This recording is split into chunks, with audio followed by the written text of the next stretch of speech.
चवीला खूपच छान लागणारी अगदी झटपट तयार होणारी कुरकुरीत स्नॅक्स रेसिपी बनवूयात। 1 कप बेसन पीठ, अर्धा कप तांदळाचं पीठ चाळणीने एका भांड्यामध्ये चाळून घ्यायचं। चाळल्यानंतर एकसारखं मिक्स करायचं।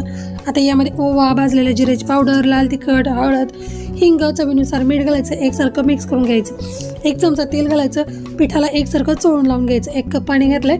थोडं पाणी यामध्ये घालून याचा घट्टसर गोळा मळून घ्यायचा। गोळा मळताना अगदी घट्टसर गोळा मळायचा। मळलेल्या गोळ्याला थोडंसं तेल लावायचं। याचे 2 भाग करायचे। चपाती लाटतो त्या पद्धतीने लाटून घ्यायचं। लाटल्यानंतर याच्या कडा आहे त्या कट करून घ्यायच्या। यावरती काट्या चमच्याने होल करून घ्यायचे। ज्या आकारामध्ये तुम्हाला कट करायला आवडेल त्या आकारामध्ये याला कट करून घ्यायचं। मी अशा पद्धतीने कट करून घेतलेला आहे। गॅसवरती पॅनमध्ये तेल गरम करायला ठेवायचे। तेल गरम झालं की यामध्ये तयार केलेले ट्रायंगल आहे ते घालून घ्यायचे। कुरकुरीत होईपर्यंत तळून घ्यायचे। गॅस लहान ठेवायचा म्हणजे छान कुरकुरीत तळले जातात। तळल्यानंतर एका ताटामध्ये काढून घ्यायचे। आता यावरती आमचूर पावडर, सेंधव मीठ, लाल तिखट घालायचं। एकसारखं मिक्स करून घ्यायचं। कुरकुरीत नाचो खाण्यासाठी तयार झालेले आहेत। व्हिडिओ आवडला तर लाईक, शेअर